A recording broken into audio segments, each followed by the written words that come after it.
കഴിഞ്ഞ ദിവസം താനൂർ ഹാർബറിൽ പോയപ്പോൾ കണ്ടൊരു സങ്കടകരമായ ഒരു കാഴ്ചയാണ് ഞാൻ നിങ്ങളുമായിട്ട് പങ്കുവെക്കുന്നത്. കടലിൽ കലി തുള്ളി തിരമാല ആഞ്ഞടിക്കുന്നുണ്ട്. അതിശക്തമായ കാറ്റ് കാരണം പല ബോട്ടുകളും നേരത്തെ തന്നെ കരയിലേക്ക് വന്നിട്ടുണ്ട്. എല്ലാം ചെറുവള്ളങ്ങളിലാണ് മീൻ ഹാർബറിലേക്ക് എത്തിച്ചുകൊണ്ടിരുന്നത്. അതേസമയം ദുൽഫുകാർ എന്ന ഈ വലിയ ബോട്ട് ഹാർബറിലേക്ക് വന്നപ്പോൾ സത്യം പറഞ്ഞാൽ അതിനകത്ത് മീനുണ്ടാകും എന്ന പ്രതീക്ഷയിലാണ് ഞങ്ങൾ അടുത്തിരുന്നത്.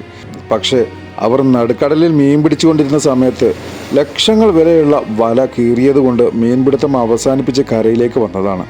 അന്നന്നത്തെ അന്നത്തിനുള്ള വക തേടിപ്പോയ പാവങ്ങൾക്ക് നിരാശ മാത്രം ബാക്കിയായ ഒരു ദിവസം. മീനുമില്ല, ഇന്നത്തെ കൂലിയുമില്ല.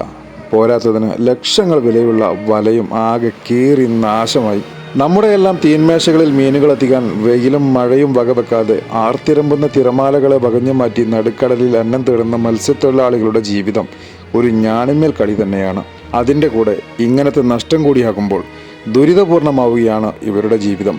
ചെറിയ വിലക്ക് ഹാർബറിൽ വിൽക്കുന്ന മീനുകൾ കൂടിയ തുകക്ക് കടകളിൽ നമുക്ക് ലഭിക്കുമ്പോൾ ഇടനിലക്കാർ കൈ നനയാതെ സമ്പാദിക്കുന്നു എന്നതാണ് വാസ്തവം.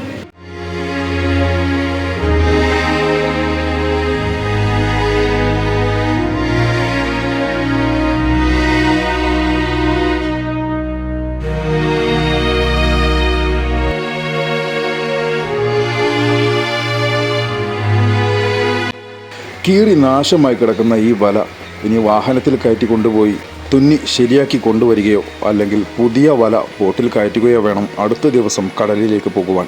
വളരെ ശ്രമകരമായ ഒരു കാര്യം തന്നെയാണത്. കഷ്ടപ്പാടും ദുരിതവും സഹിച്ച് ദിവസവും കടലിൽ പോകുന്ന കടലിൻ്റെ മക്കൾക്കിരിക്കട്ടെ ഒരു ബിഗ് സല്യൂട്ട്.